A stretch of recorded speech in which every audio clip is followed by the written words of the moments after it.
यह अंत नहीं, शुरुआत है। एक नए युद्ध का आगाज है। जी हाँ दोस्तों,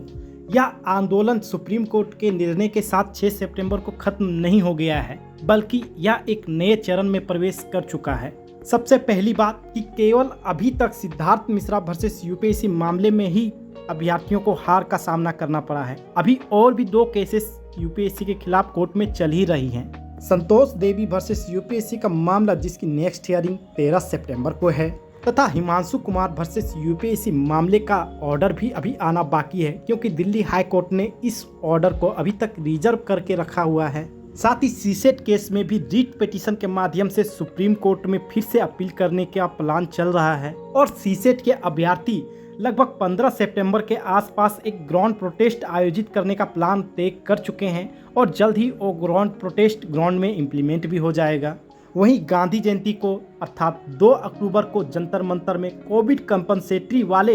भी एक आंदोलन या प्रोटेस्ट आयोजित कर रहे हैं, जिसकी अनुमति दिल्ली पुलिस से मिल चुकी है तथा यह आंदोलन 2 अक्टूबर को 10 बजे सुबह से 5 बजे शाम तक जारी रहेगी। और जहां तक बात रही 2024 में इलेक्शन की, तो बहुत सारे अभ्यर्थी ऑपोजिशंस के लीडर तथा जो इस वक्त सत्ता पक्ष में हैं उनसे मिलने का प्रयास कर रहे हैं तथा अपने कोच से उन्हें परिचित करने का भी प्रयास कर रहे हैं। पहले लगभग सभी अभ्यर्थी इस बात से एकमत थे कि इस मैटर को किसी भी तरीके से पॉलिटिकल एंगल नहीं देना है, जिसका मुख्य कारण था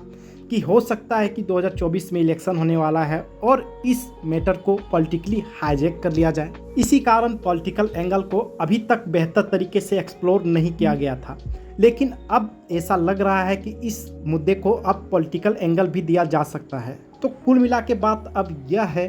कि जो कानूनी लड़ाई है वह अभी भी निरंतर जारी है। हाँ, सुप्रीम कोर्ट ने 6 सितंबर को बहुत ही बड़ा झटका तो दिया है, लेकिन इसके बावजूद स्टूडेंट्स अब भी नहीं रुकना चाहेंगे और अब उनका मनोमस्तिष्क इस कदर तैयार है कि वे अंत तक इस लड़ाई को जारी रखना चाहेंगे। खास तौर से वे अभ्यर्थी जिनके पास अब खोने के लिए कुछ नहीं बचा है, अर्थात जो लास्ट अटेम्प्टर्स थे,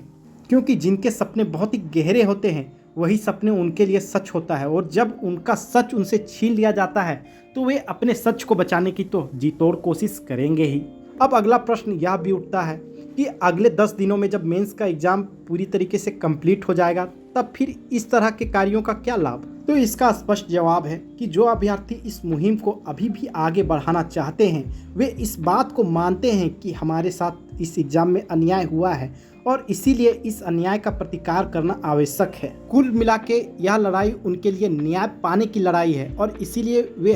शायद ही कभी अपने कदम पीछे हटाएंगे। कम से कम वे मानसिक रूप से तो कभी भी इस बात को स्वीकार नहीं करेंगे कि हमारे साथ न्याय हुआ है। आपको बता दें कि भारत डिफिकल्ट 4 कंट्रीज में आता है। डिफिकल्ट 4 कंट्रीज उन 4 देशों का एक लिस्ट है जिसमें वहाँ के नागरिक अपने अधिकारों की रक्षा करने में भी असमर्थ होते हैं और इसका एग्जाम्पल तो कोविड कंपनसेटरी अटेम्प्ट वाले से ही लगाया जा सकता है, जिसमें कई लोगों ने कोविड में अपने प्रियजनों को गंवाया और एग्जाम नहीं लिख पाया, अथवा प्री तो निकल गया था लेकिन मेंस में अपेयर नहीं हो पाए क्योंकि उसके कोई निकट परिजन की मृत्यु हो गई थी, अथवा उन्हें कोविड हो गया था, इसके कारण वह मेंस नहीं लिख पाए, अथवा कोविड के समय किसी कारणवश वे एग्जाम में अपियर नहीं हो पाए और इसी कारण उनका एज निकल गया और इन्हें अतिरिक्त मौका देने की सिफारिश पार्लियामेंट्री कमेटी भी कर चुकी है, लेकिन अभी तक इन लोगों को अपने अधिकार की प्राप्ति नहीं हो पाई है और यही कारण है कि 2 अक्टूबर को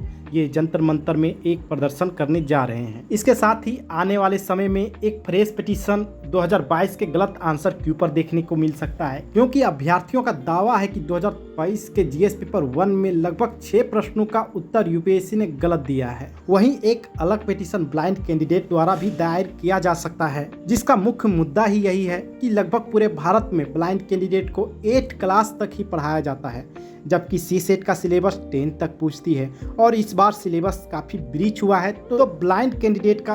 पत्ता ही यूपीएससी में साफ हो जाएगा और उनकी वैकेंसियां लगातार रिक्त ही रह जाएंगी। पर ये दोनों पिटीशंस कब दायर होंगे इसकी कोई डेट अभी दी नहीं जा सकती है, क्योंकि वे सारे ग्रुप अभी खुद ही कंफर्म नहीं हुए हैं। अभी जो इस आंदोलन को जिंदा रखने का सबसे बड़ा कदम उठाया जाने वाला है वह है प्रोटेस्ट, और इस बात की सफलता कि आगे क्या इस आंदोलन को जीवित रखा जा सकेगा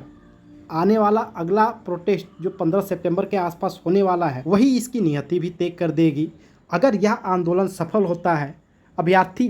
बढ़ चढ़ के इस प्रोटेस्ट में भाग लेते हैं तो डेफिनेटली इस कॉज को फिर आगे बढ़ाया जाएगा, वरना यह मुहिम संभवतः धीरे धीरे कमज़ोर होती चली जाएगी और हो सकता है कि बाद में अभ्यर्थी इस आंदोलन को भूल भी जाएं। और इस तथ्य को अभी नकारा नहीं जा सकता है कि शुरुआती स्तर पर जो 3 महीना पहले अभ्यर्थियों का पार्टिसिपेशन इस आंदोलन के पक्ष में जितना था उतना अभी नहीं है। लोगों का पार्टिसिपेशन लगातार गिरता जा रहा है और बहुत सारे अभ्यर्थी अब इस आंदोलन से मूव ऑन भी कर चुके हैं तथा अपने लिए कोई दूसरा करियर की तलाश भी करना शुरू कर चुके हैं। हाँ, यह सीसेट आंदोलन का दुर्भाग्य ही था कि उस वक्त जो है G20 की बैठक होने वाली थी और उसी कारण जो है यह पुलिस परमिशन नहीं मिल पाया। लेकिन भारत के लिए यह सौभाग्य की बात है कि भारत इस बार G20 की अध्यक्षता कर रहा है और इसी कारण भारत लगातार एक सुपर पावर के रूप में उभर भी रहा है। तो कुल मिला के उस समय आंदोलन की आहुति G20 के लिए दे दी गई थी,